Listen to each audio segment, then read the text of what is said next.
Hi, everybody. I want to welcome you into my presentation on herbs that can aid your digestion. This is a nutrition education component. My name is Charmaine Vega, also known as Mama Vega. I want to present this to you because many of you would have seen, not everybody, but many of you would have seen some of my cooking presentations. And you'll notice that in those particular presentations, there are some herbs that I use over and over again. The reason I'm using those herbs is because it aids your digestion. And in this time that we're dealing with COVID and so many other things where we're confined, not all of us are confined, but you feel like you're confined at home, you're not getting out as much, you're not as active. You may even be eating a little bit more food than you would normally be eating. And so therefore, you're more sedentary, you feel like you're gaining weight. You may not be going to that bathroom as much as you should, because in general, you should be going to the bathroom between 3 and 5 times a day. Yes, that many times a day is how often you should be going, and that's the number 2, not just number 1. And we all know what that means when they say, did you do number 1 or number 2? So you should be doing that to get rid of any of the food that you would have eaten, because if it stays in your body, it presents toxins. So this presentation, I want to share with you some herbs that I use in my cooking that actually helps to aid digestion. It also has some other uses as well. Many of these herbs, as many things do, they have multiple uses. So I want to share those uses that you can use it for. However, before I go into that particular aspect of the presentation, I would like to share with you a disclaimer that I have.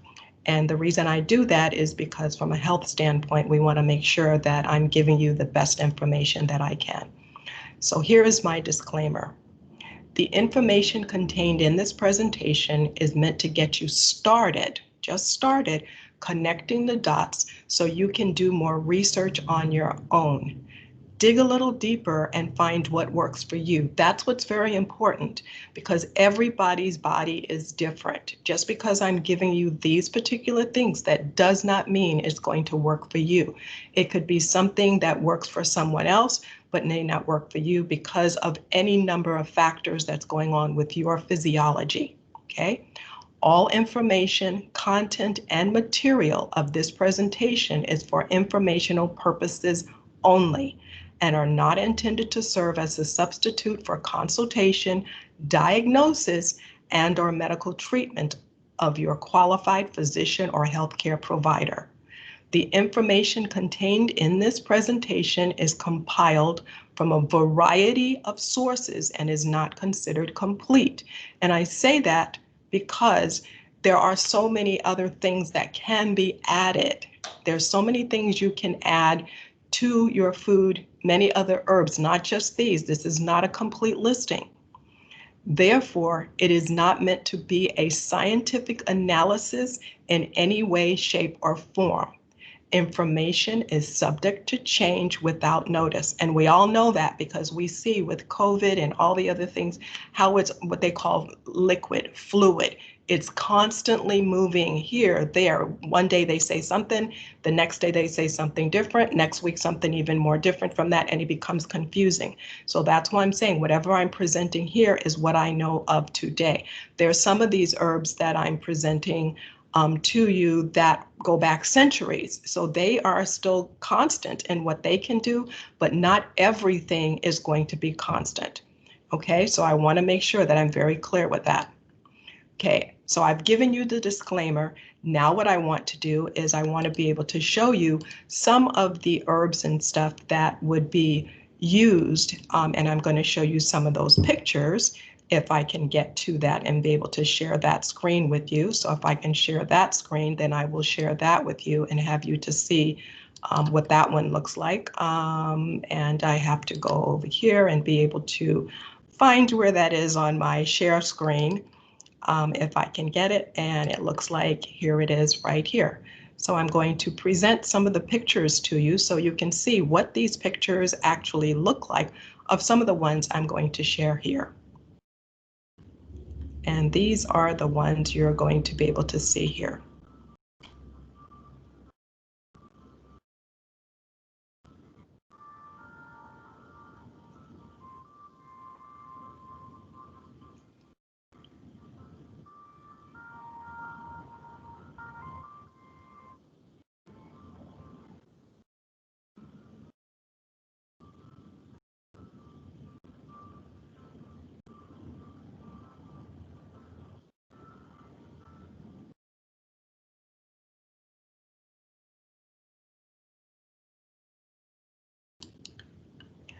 Okay, now I've shown you the pictures of the ones that I'm going to share with you.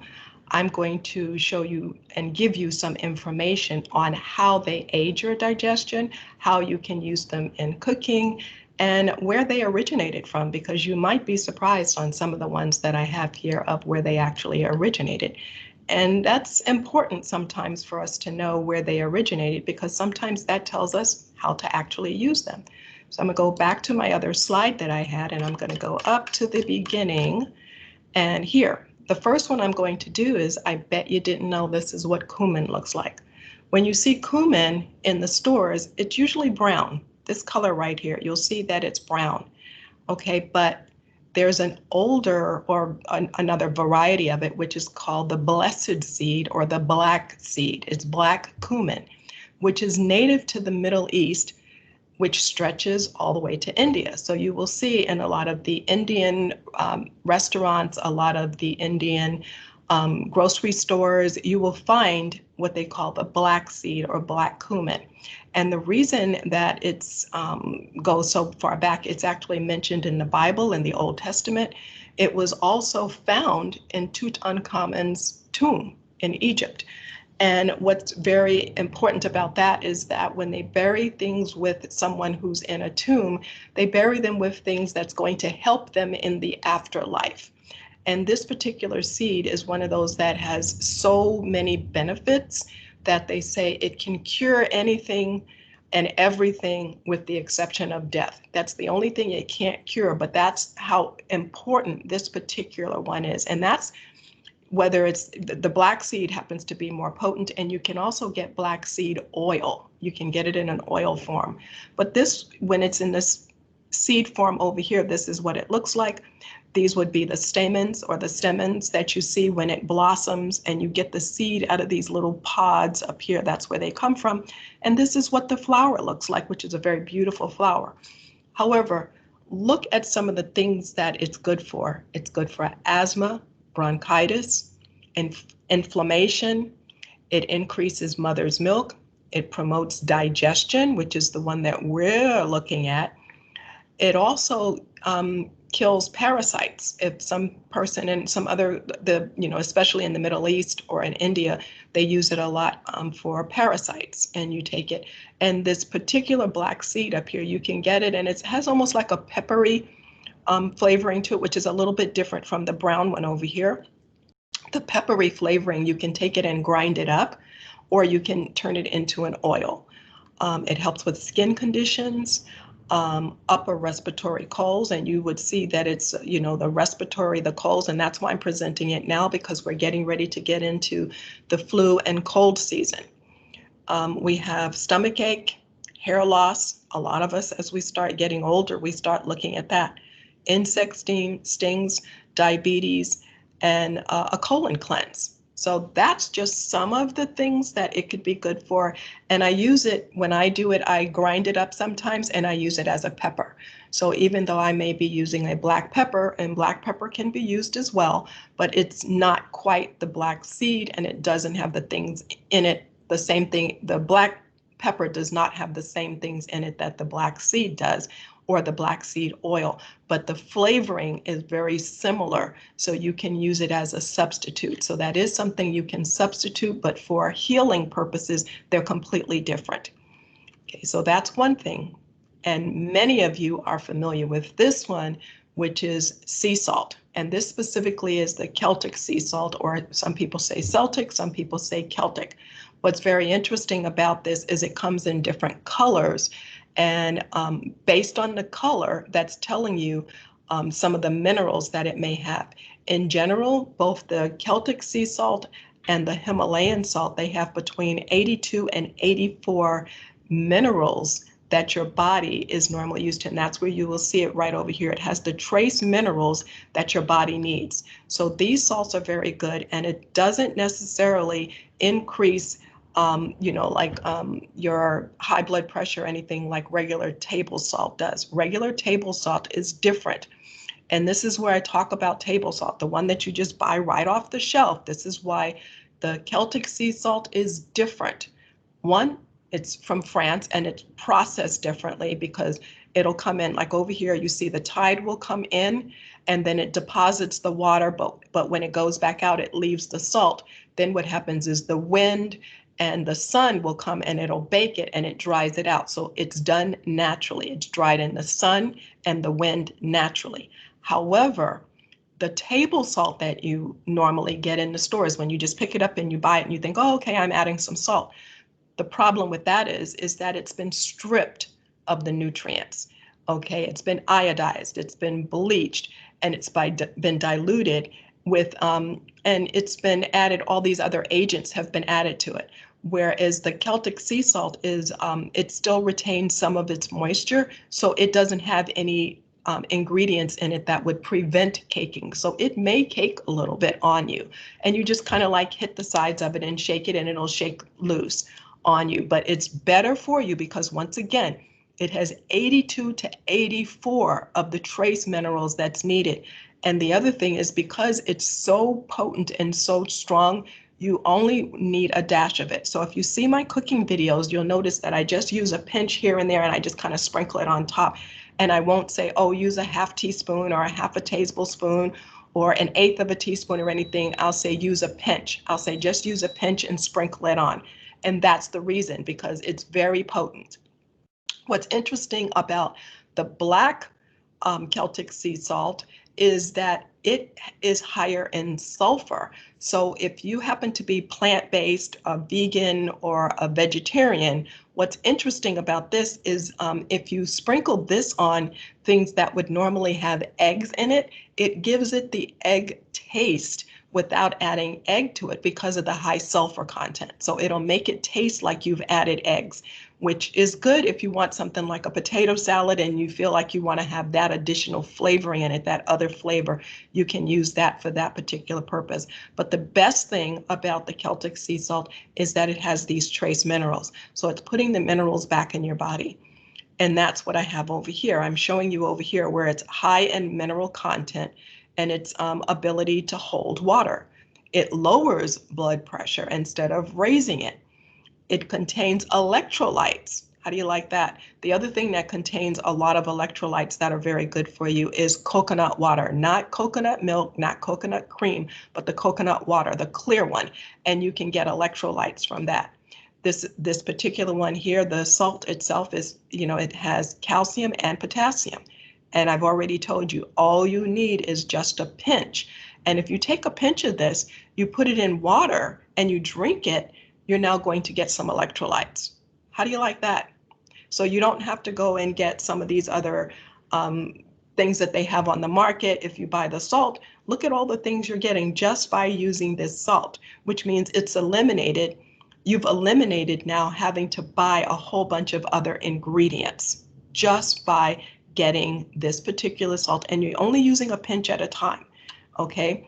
It relieves rheumatoid arthritis, psoriasis, it exfoliates, so you can take it and you can put it in your bath water if you want to put it in your bath water, and when you take a bath with it, you rub it on your skin and it'll take the dead skin off. And it'll help you to sleep, because by you taking a bath in it and going to sleep afterwards, it kind of gives you a calming effect. And then you can also use it to brush your teeth and stabilize any bacteria that may have been in your mouth. So you have all these things on this particular list that it's good for, and there's probably a ton more, but these were the basic ones that I found that I wanted to make sure, because these are the most common, and it seems like these are the ones that many of you have expressed that you had concerns about. So I only wanted to pick out those things that were most common to you. The next slide I have is fennel. Now, I bet you didn't know these little seeds over here. Where fennel is used, you'll find it a lot in like, say, Italian sausage or in Italian recipes and things of that nature. And it has more of a licorice type of taste to it. If you don't like licorice, you may not like it. But if you add it to some of the other things, it takes away that licoricey type of taste, and it enhances whatever is with it. I'm sure you've seen this in the grocery store. I'm sure you've seen this plant. You didn't realize that this plant, the seeds from this plant, is what you get over here. But in this one, you can use the seeds. You can use this top part. It looks almost like dill, but it's not. It's not dill. and then you have the bulb part. So in this particular plant or herb, you can use the entire plant itself. There's nothing that goes to waste because you have the seeds, you have the top part that sometimes will flower, and then you also have this part down here, which is the bulb, which is more like an oniony type thing. This too is considered, it's from the Middle East or the Mediterranean, and I already said all parts can be eaten. The seeds have a taste similar to licorice. In India, what they do is they take the seeds and they coat it with a little bit of like a candy type thing. And you've probably seen it in the Indian restaurants when you get ready to go out, or they may have it in little pouches for you and you can take it with you because it aids your digestion.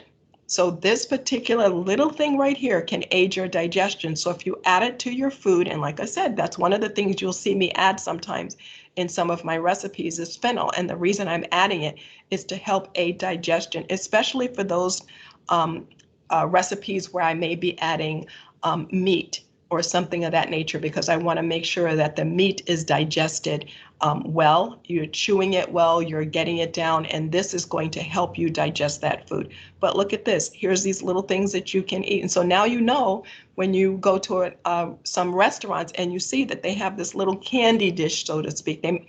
Now they probably won't have it out like that. They may have it in, you'll find other places where they have it in little pouch or these pre-sealed envelopes, and they can give it to you almost like a chiclet. It would be in a little package like that, and you can take it. But that's the purpose behind it, is to aid your digestion.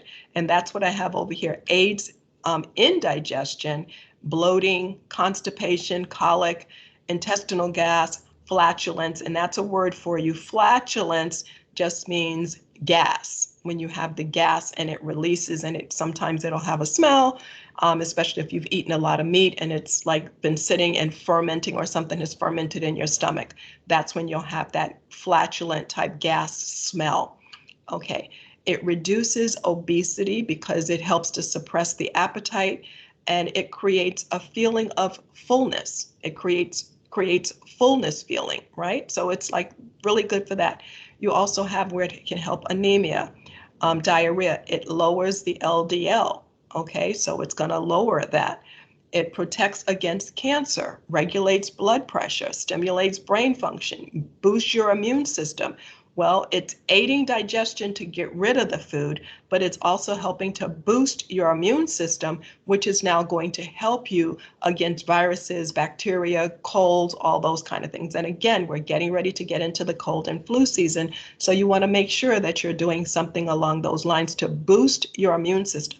This is one of those things that you can add to your food that's going to help reduce any type of bacteria or virus that you may be prone to get.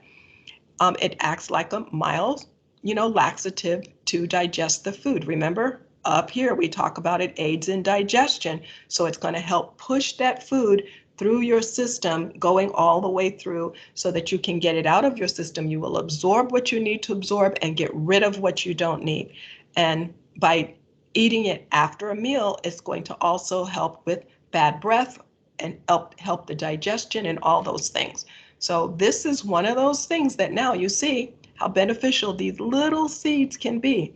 And some of you may or may not have been using them. You'll also see that what I do oftentimes is I will say add Italian seasoning or something. And these are some of the herbs that are actually in the blend of Italian seasoning. But Italian seasoning, you see two different parsleys in the grocery stores. You see one that has a crinkly leaf, and you see another one that has a flat leaf. And that's why they call the one with the flat leaf Italian parsley. And the reason for that is because that's the one that's mostly used in Italy and, in the Italian recipes, because that's where it's originally from. It's found there. You'll also see bay leaves. I use bay leaves a lot when I'm making beans. The reason for that, it helps to protect what? It helps to prevent flatulence. Remember, we just learned that word, and that would be gas, which is why some people don't like to eat beans, because they say, oh, it gives me gas. Well, if you watch one of my other videos, you'll see I show you how to actually make beans And one of the things I add to the beans is bay leaves. So you'll need to watch one of those other videos so that you can see when you add the bay leaves, because that's very important. It's not just adding them, but it's also when do you add them. So go to one of those other ones that talk about beans, and it will tell you exactly when you need to add these. Sweet basil. Sweet basil is from the Mediterranean, but you have another basil that has a minty taste to it, and that's more of an Asian basil. We also have sage, which is from Asia Minor, okay, and also the Mediterranean. You have rosemary. A lot of us know about rosemary or the rosemary bushes and everything because that's how we keep what? A lot of people will put that around their houses to keep rodents away, bugs, insects. Right now we have this infestation of mosquitoes. It also helps with mosquitoes, keeping mosquitoes away. We also have thyme. Again, these are all the different ingredients. When I say, that Italian blend, a very good Italian blend is going to have all of these components in it. It'll have thyme, and that's like from southern Italy. The Romans used it in their bath. They took the time and actually put it in their bath water and they bathed with it. And that's something else that you don't hear very much of, but you can go to the store, buy these herbs, put it in your bath water. You can then add a little bit of the Celtic or Celtic, whichever way you want to pronounce it, and you add that in your bath water. So it's almost like you're marinating yourself. Instead of you marinating, meat, or you're marinating the vegetables, what you're doing is you're marinating yourself. And the other thing you can add if you're doing it as a bath on the side is you can add a little bit of lavender or lavender oil to it. But you can add all these herbs to it and then a little bit of the salt. And the salt is also going to help pull out any bacteria that may be in your body as well. It's going to help extract that. That's a part of what salt does, how it dries things out, or it's almost like a pulling agent. So when you put the salt in the water, what it does is it pulls all of the bacteria out of your organs, out of your body, and it's like things go out and things come in. So it's almost like you're creating a flow. So water goes out, water comes in, water goes out, water comes in. So what you're doing is you're taking these herbs, if you put it in your bath water and you put the salt in, you're creating it where now it's purifying your system. That's another way that you can do just by putting it in your bath water. Italian seasonings, by doing it this way or cooking with it, you're now boosting your immune system. Again, we're going into that area in that time of the year when we need to boost our immune system. This also aids digestion. It's anti-inflammatory. It has antioxidants. It encourages weight loss. Remember, digestion, weight loss, immune system, all of this is all connected. It protects your cells against damage. It aids in the synthesis of collagen. Who wouldn't love that? Okay. By increasing collagen, what you're doing is you're helping your skin, you're keeping wrinkles away, and it's also helping with, the vitamin C because of the vitamin C content. Maintains the integrity of your blood vessels, which means, again, it's going to help your heart. It's going to boost your memory. It improves your mood, lowers the risk of Alzheimer's. All of these things are things that these particular herbs are known for. This is the reason that I gave you the disclaimer at the beginning. I gave you that disclaimer at the beginning because I wanted to share all these things with you. And again, what did I say? I also said connect the dots. I want you to connect the dots and see what works for you. Okay? The next one I have is back to my disclaimer again. The information contained in this presentation is meant to get you started connecting the dots so you can do more research on your own. Dig a little deeper and find what works for you.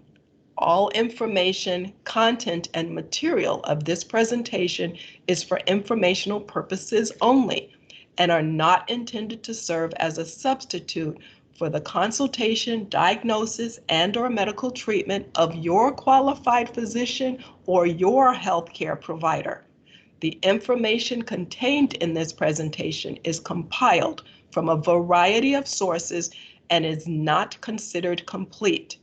Therefore, it is not meant to be a scientific analysis in any way, shape, or form. Information is subject to change without notice.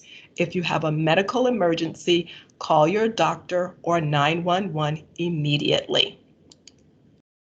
Okay, so as you can see, I gave you some interesting information, but again, like I said, connect the dots. I want you to connect the dots for yourself. Okay, then I want to also share with you this other one. Mamavega, this is a Mamavega Enterprise production. I've written it, narrated it, videotaped it, edited. The pictures are royalty-free. Mamavega is a registered trademark of Charmaine Vega, Mamavega, and a lot of times you'll hear me say, now chew on this, and that's also a registered trademark. So I wanted to let you know all of this information, and I also want to thank you for actually joining me in this presentation. I hope it's been beneficial to you. I hope you enjoy what it is that I've had to say. And if you have any questions, by all means, like it, share it, comment, ask me questions. Again, I appreciate you coming and watching, and enjoy. Thank you.